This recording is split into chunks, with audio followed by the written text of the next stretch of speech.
Start है।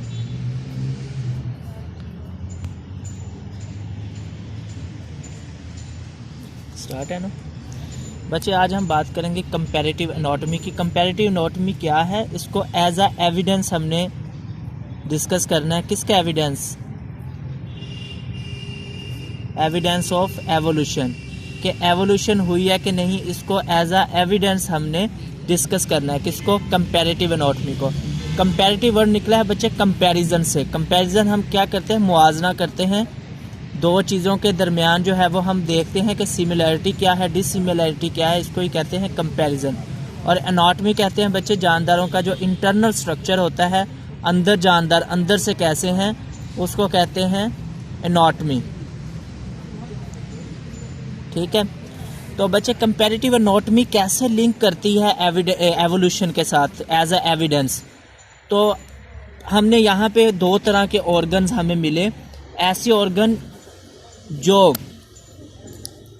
बज़ाहिर जो है वो बच्चे डिफरेंट नज़र आते हों, ठीक है, लेकिन उनके फंक्शन क्या हो, सेम हो, उनको कहते हैं एनालोगस ऑर्गन।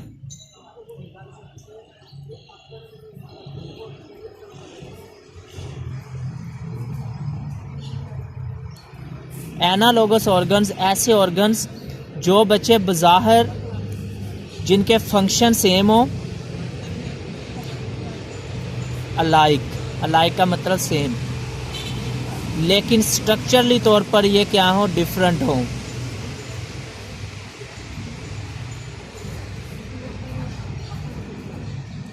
ऐसे ऑर्गन्स जानदारों के अंदर ऑर्गन्स मिलेंगे ना, ऐसे ऑर्गन्स जानदारों के अंदर जो जिनके फंक्शंस क्या हैं, सेम, लेकिन स्ट्रक्चर्स क्या हैं, डिफरेंट हैं, ऐसे ऑर्गन्स को कहते हैं एनालोगस ऑर्गन। अब बच्चे ये मक्खी इधर ही घूम रही है, आपको नज़र आई होगी। तो ये इस मक्खी के ये जो विंग्स हैं, बाग ये विंग्स हैं, और इन विंग मक्खी के विंग्स का भी यही फंक्शन है कि फ्लाइंग करवाना, मक्खी को फ्लाइंग करवाना। और आपके बर्ड्स के जो विंग्स हैं उनका काम भी यही है कि बर्ड्स को फ्लाइंग करवाना। दोनों का काम सेम है ना। कबूतर के परों का काम भी यही है कि फ्लाइंग करना, और मक्खी के परों का काम भी यही है फ्लाइंग करना। लेकिन मक्खी के पर की स्ट्रक्चर और कबूतर के पर की स्ट्रक्चर क्या सेम होती है? नहीं सेम होती। उन दोनों की स्ट्रक्चर क्या सेम नहीं होती। मक्खी की इसको हाउस फ्लाई बोलते हैं। हाउस फ्लाई के जो विंग्स हैं, और वही हाउस फ्लाई के विंग जो अगर चाय में गिर जाए तो कहते हैं दूसरा विंग को भी ऐसे कर लेना चाहिए डिप। ये हाउस फ्लाई का विंग और आपके जो है पिजन का विंग, कबूतर का विंग, ये सेम होता है। कभी कबूतर आपने देखे ही होंगे। आओ, वो एक ड्रामा था, कहता था आओ तुझे कबूतर दिखाऊं, वो मज़े मज़े वाला ड्रामा था। क्या नाम था उस ड्रामे का? ना अच्छा, तो उसमें वो इकरा अजीज़ थी, उसमें ना पागल बना हुआ था, तो वो उसके घर में आता, कहता हो तुझे कबूतर दिखाऊं, तो बच्चे उसको अंदर ले जाता फिर। हाँ, तो ये कबूतर उसकी छत पे होते हैं, अंदर नहीं होते। तो बच्चे पिजन्स जो हैं कबूतर, उसके विंग्स और हाउस फ्लाई के विंग्स, इन दोनों का फंक्शन तो सेम है। ये हाउस फ्लाई के विंग्स क्या करवाते हैं, उसको उड़ने में हेल्प करते हैं। पिजन के विंग्स भी उसको उड़ने में हेल्प करते हैं, लेकिन दोनों की स्ट्रक्चर्स क्या हैं, डिफरेंट। स्ट्रक्चर क्या है, डिफरेंट। फंक्शंस क्या हैं, लाइक सेम। तो ऐसे ऑर्गन्स को कहते हैं एनालोगस ऑर्गन्स। पहले तो आप ये समझे ना कि एनालोगस ऑर्गन क्या होते हैं, फिर इनको मैं एविडेंस के साथ रिलेट करता हूँ। दूसरे हैं बच्चे होमोलोगस ऑर्गन।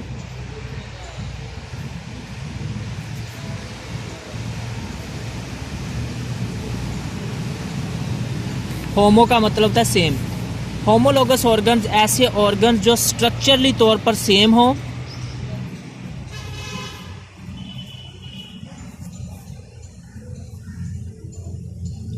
लेकिन फंक्शनली तौर पर डिफरेंट हो।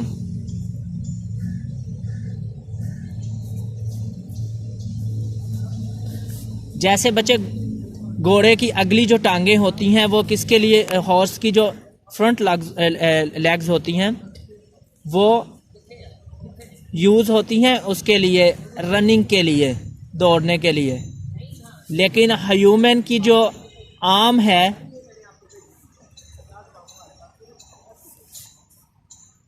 ये किसके लिए, कैच करने के लिए, चीज़ों को टच करने के लिए, होल्ड करने के लिए यूज़ होती हैं, ठीक है। लेकिन हॉर्स की लेग्स रनिंग के लिए यूज़ होती है। दोनों के फंक्शंस क्या हैं, डिफरेंट। लेकिन अगर दोनों को एक्सरे किया जाए ना, हॉर्स की लेग्स का भी एक्सरे किया जाए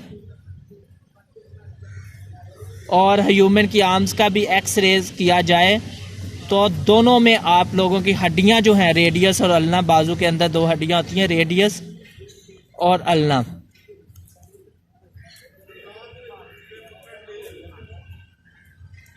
दोनों की अरेंजमेंट क्या है, सेम है, ठीक है। इसकी भी रेडियस और अल्ना की, जो ह्यूमन की बाजू के अंदर रेडियस और अल्ना की अरेंजमेंट है, यही अरेंजमेंट आपको हॉर्स की फ्रंट लेग्स में भी मिलेगी। तो इसका मतलब है दोनों की स्ट्रक्चर सेम है लेकिन फंक्शन क्या है, डिफरेंट है। ऐसे ऑर्गन्स को कहते हैं होमोलोगस ऑर्गन्स। तो एनालोगस ऑर्गन्स और होमोलोगस ऑर्गन्स की उम्मीद करता हूँ आपको समझ आ जाएगी।